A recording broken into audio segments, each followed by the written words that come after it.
ॐ अज्ञानतिमिरन्धस्य ज्ञानाञ्जनशलाकया चक्षुरुन्मिलितं येन तस्मै श्रीगुरवे नमः।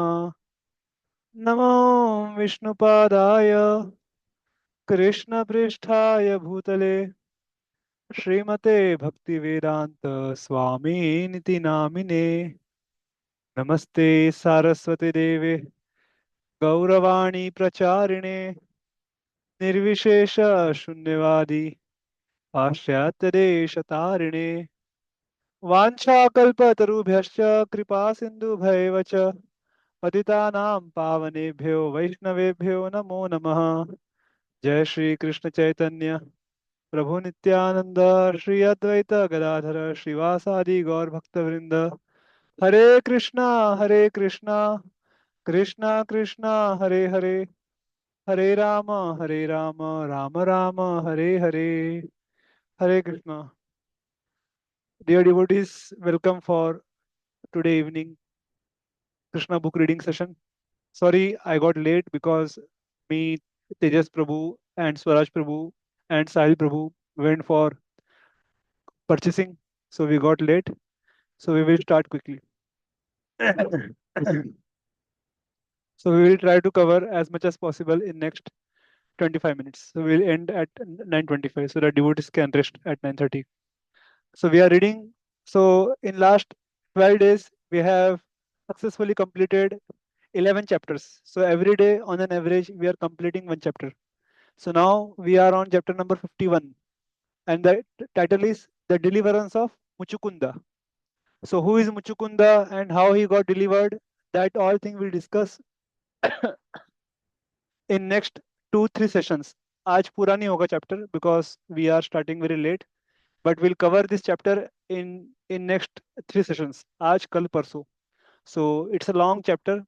So we'll read one by one. So we will continue our discussion and first I will read two paragraphs. Then I request Aditya Prabhu to read two paragraphs and then further devotees can read. Chapter number 51. The Deliverance of Mucukunda. When Krishna came out of the city, Kālayavana, who had never seen Krishna before, saw him to be extraordinarily beautiful, dressed in yellow garments. Passing through Kālayavana's assembly of soldiers, Krishna appeared like the moon in the sky, passing through the assembled clouds. Kālayavana was fortunate enough to see the lines of Srivatsa, a particular impression on the chest of Sri Krishna, and the Kaustuba jewel he was wearing. Kālayavana saw him, however, in his Vishnu form, with a well-built body, four hands, and eyes like the petals of a newly blooming lotus. Krishna appeared blissful with a handsome forehead and beautiful smiling face, restless eyebrows, and moving earrings. Before seeing Krishna, Kālayavana had heard about him from Narad, and now the descriptions of Narad were confirmed. Kālayavana noticed Krishna's specific marks and the jewels on his chest, his beautiful garland of lotus flowers, his lotus-like eyes, and similar beautiful bodily features. He concluded that this beautiful personality must be Vasudev, for every description he had previously heard from Narada was substantiated by the presence of Krishna. Kālayavana was astonished to see Krishna passing through his army without any weapon in his hands and without any chariot. He was simply walking on foot. Kālayavana had come to fight with Krishna, and yet he had sufficient principles not to take up any kind of weapon. He decided to fight with him hand to hand. Thus he prepared to capture Krishna and fight. Krishna, however, went ahead without looking at Kālayavana. Kālayavana followed him with the desire to capture him. But in spite of his swift running, he could not capture Krishna.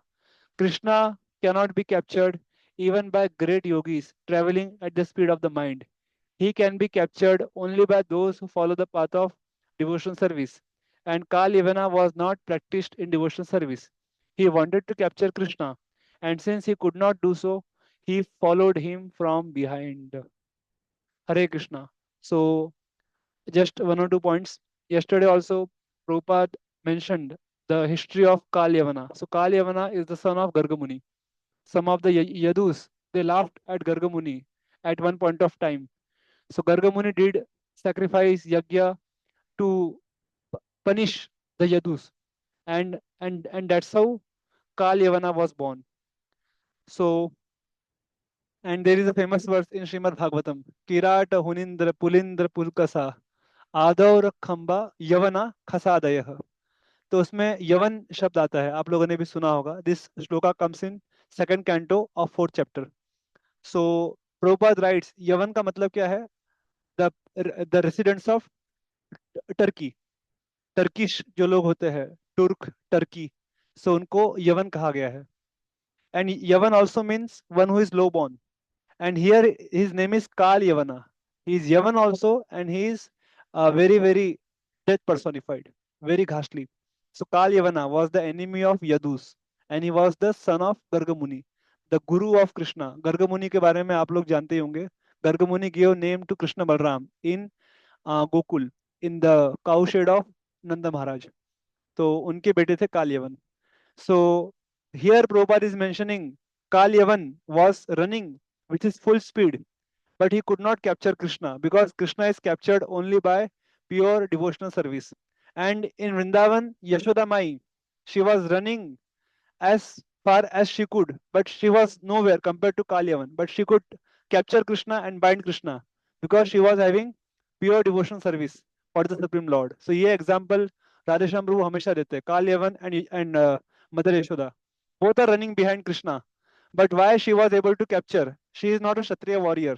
But वो कैसे भगवान को बांध सकी? Because of pure love. And Kalyavan, he is a warrior. He is having a strength of 10,000 elephants. He is not able to capture Krishna. Why? Because he is not a devotee. He is an atheist. He is a rascal. So that's how we have to see uh, in parallel Krishna Lila and Vrindavan Lila or Dwarka Lila. So here he is mentioning that he wanted to capture Krishna, and since he could not do so, he followed him from behind. Krishna was walking and Kalyavan was running. Still, he was not able to capture Krishna. Why? Because he is not practiced the path of devotional service. So that's the main point. Okay.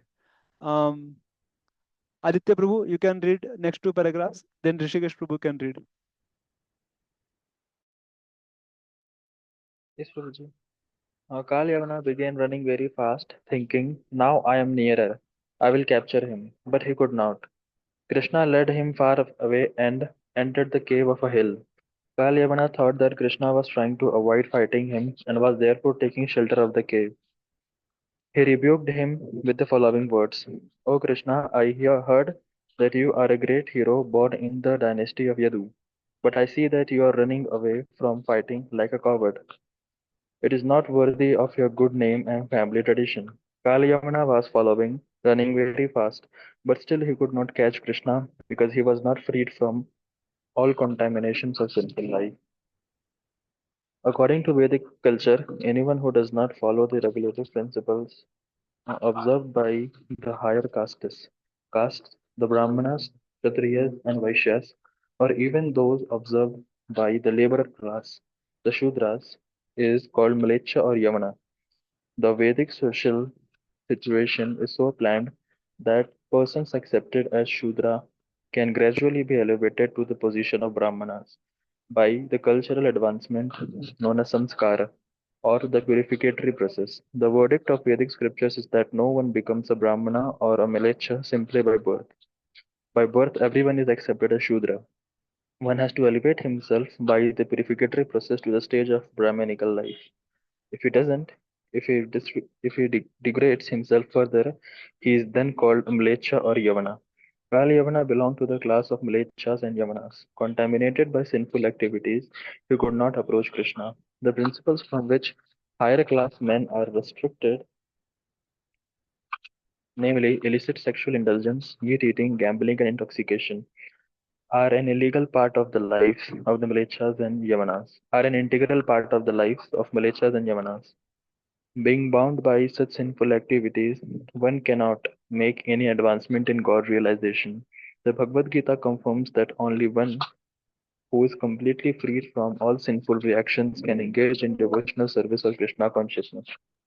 Yes, thank you. So, in today's modern terminology, you can compare Malechha and Yavana with the hippies, what Prabhupada preached and made them Mahabhagavatas.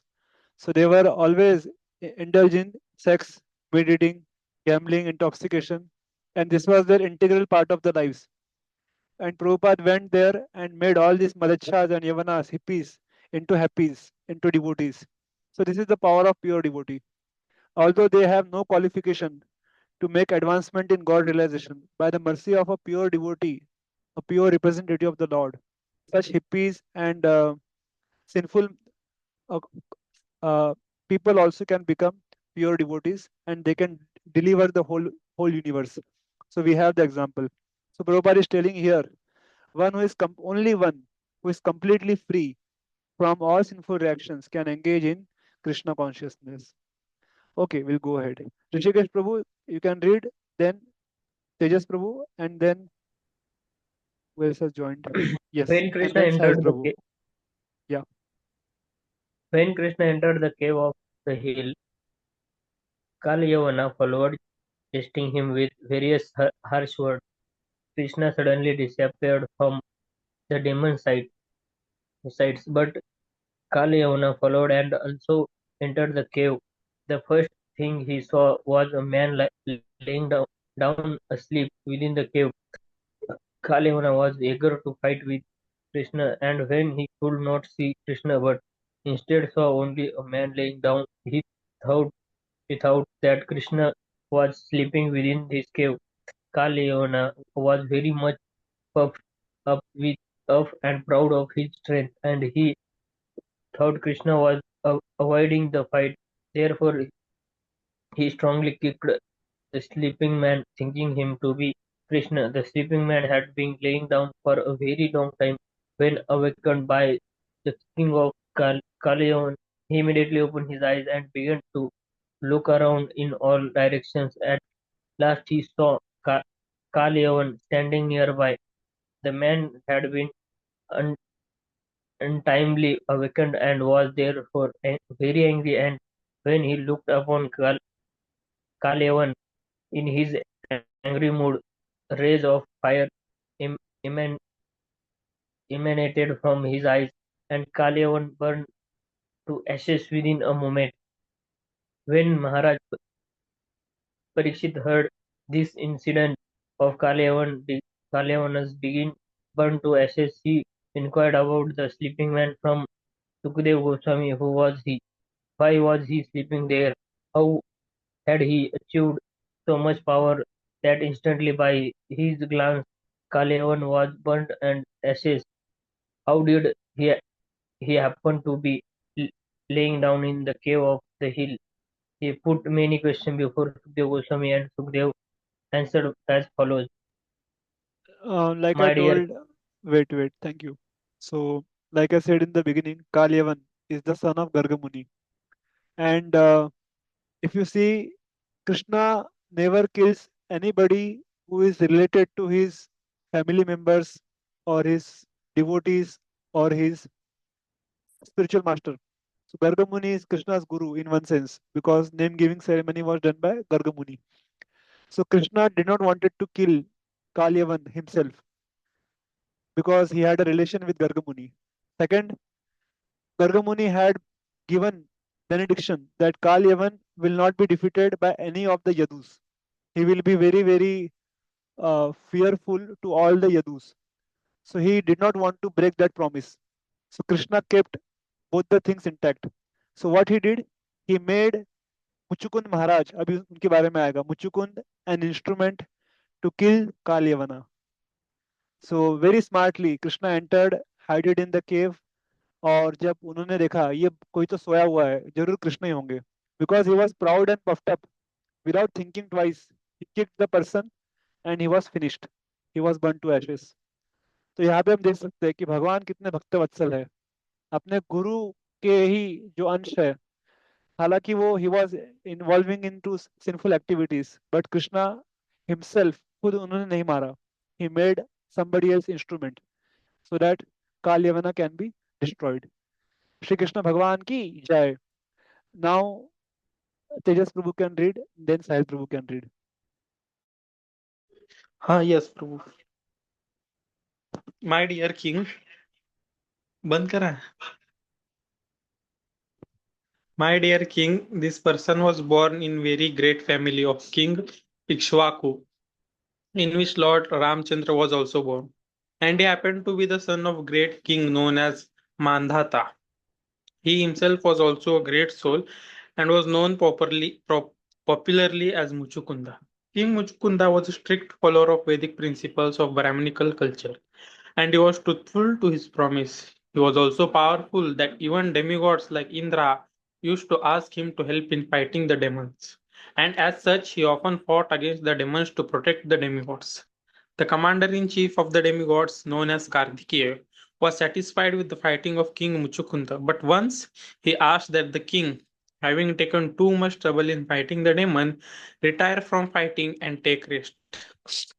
Kārttikeya addressed King Mucukunda, "My dear king, you have sacrificed everything for the sake of the demigods. You had a very nice kingdom, undisturbed by any kind of enemy. You left that kingdom, neglected your,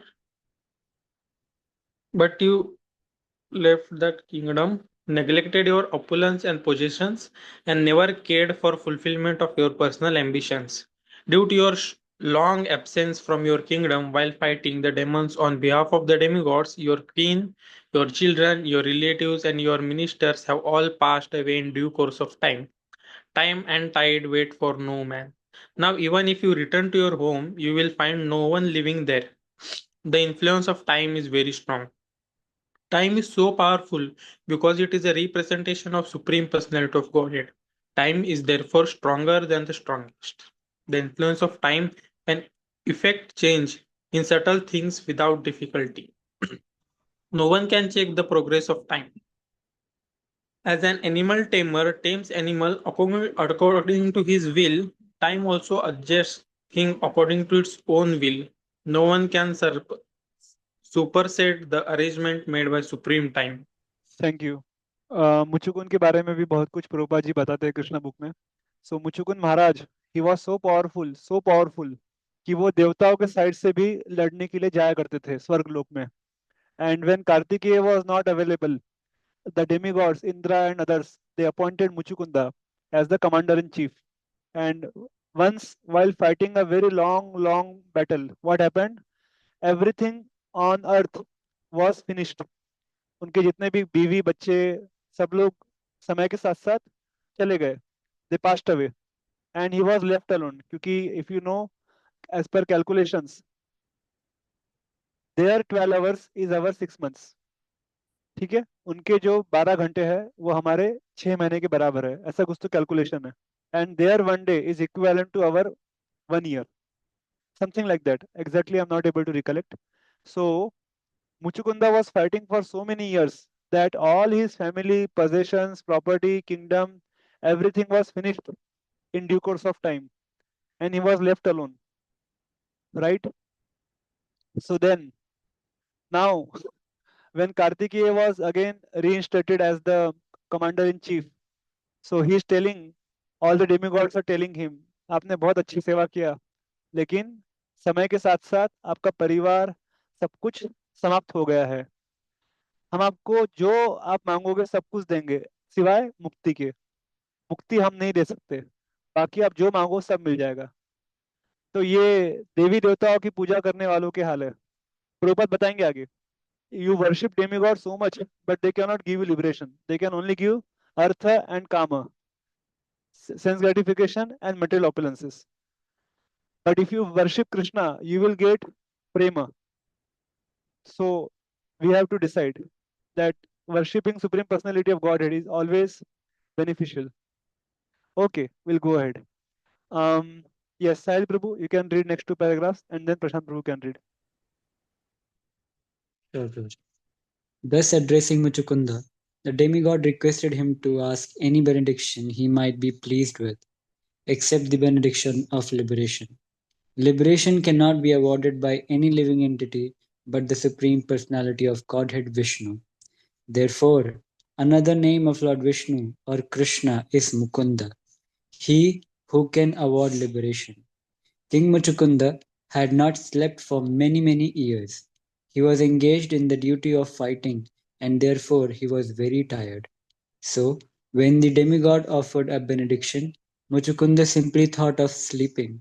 He replied as follows: My dear Kārttikeya, best of the demigods, I want to sleep now, and I want from you the following benediction. Grant me the power to burn to ashes by my mere glance anyone who disturbs my sleep and awakens me untimely. Please give me this benediction. The demigod agreed and also gave him the benediction that he would be able to take complete rest.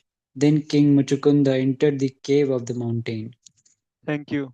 Amazing. So here first paragraph Prabhupada is telling भगवान का एक नाम क्या है? मुकुंदा. मुकुंदा अर्थात मुक्ति प्रदाता विष्णु, जो मुक्ति देने में सक्षम है. Only Krishna can give liberation from the sufferings from this material world. No one else except Vishnu, except Krishna. So he is telling here, my dear demigods, I know you cannot give me liberation. At least you allow me to rest now for as long as I want to rest. और मुझे ऐसा वरदान दीजिए कि कोई भी मेरी नींद खराब करे तो मैं उसे भस्मभूत कर दूँ. I will burn him to ashes by the power of my glance. So indirectly he is telling demigods कि you demigods, you are always engaged in fighting with demons and enjoying the material opulences in heaven. But now if you disturb me again, then you will have to pay the price. So this is one direct reason. Second reason is he thought, oh, after doing so much hard work, now let me just go and rest. Because इससे ज़्यादा मुझे और क्या मिलेगा? All my family members, property, kingdom, everything is gone. So now let me go and rest as long as I want. So here, so Prabhupada is telling here that demigod agreed and gave him the benediction that he would be able to take complete rest. Then King Muchukunda entered the cave of the mountain. Actually, in our voices, if there is a room where devotees are always taking rest or something like sick room, so sometimes we call it as Muchukunda room. Devotees who are from voice background, like Tejas Prabhu and some other devotees, so they might be aware. Muchukund room is very famous in temple also. वहाँ पे क्या होता है? Whole day somebody is going and taking rest. कोई ना कोई वहाँ पे जाके रेस्ट लेता है, शयन करता है वो. So that's how that room itself we call it the Muchukunda hall or Muchukunda room, where everyone is taking rest all the time. Somebody else will be there. ये उठेगा, somebody else will go and rest. So like that. So then that is a symptom of sickly spiritual life. Healthy spiritual life means no day rest or very little day rest, 20 minutes maximum, 25 minutes. And sickly means we are sleeping in daytime for 2-3 hours. So that is not good sign of spiritual life. So these things Radhesham Prabhu says in this pastime of Muchukunda. So I'm just trying to repeat as it is. Okay, we'll go ahead. We have less time now. We'll wind up in 5-6 minutes. Yes, Prashant Prabhu, please read next two paragraphs. Correct. On the strength of the benediction of Kārttikeya, Mucukunda burned Kālayavana to ashes simply by glancing at him. When the incident was over, Krishna came before King Mucukunda. Krishna had actually entered the cave to deliver King Mucukunda because of his austerity, but Krishna did not appear before him first. He arranged that first Kālayavana should come before him. That is the way of the activities of the Supreme Personality of Godhead. He does one thing in such a way that many other purposes are served.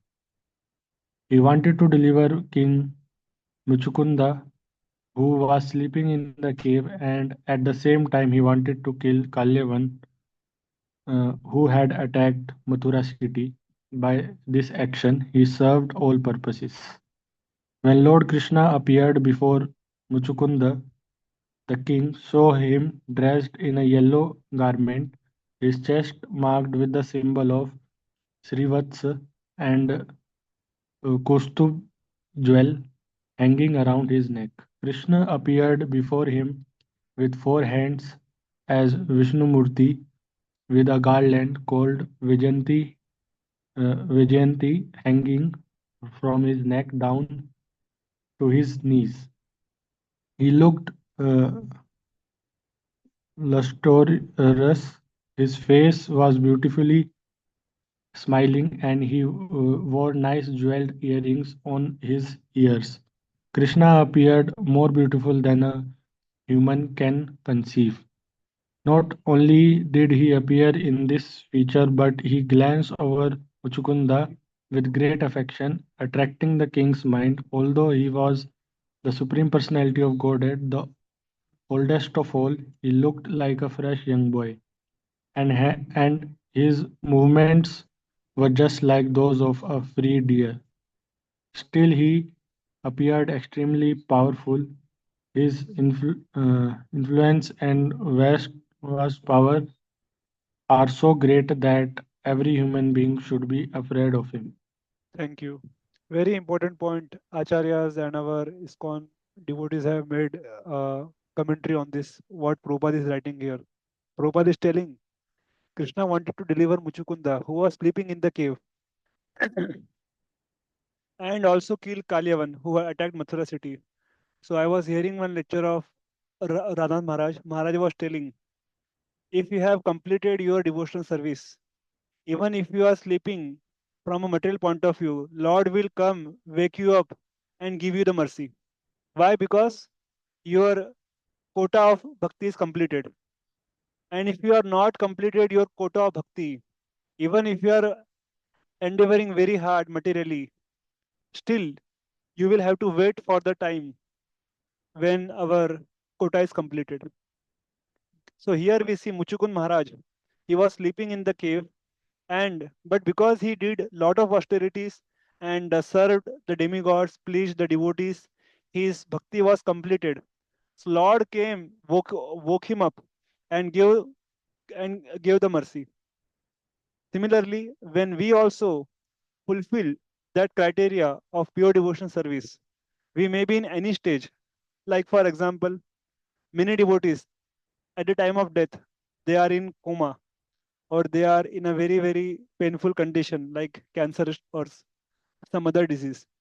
Still, they will be able to remember Krishna and go back to Godhead. Why? Because they have completed their quota of devotional service, or they have pleased Guru and Vaishnavas.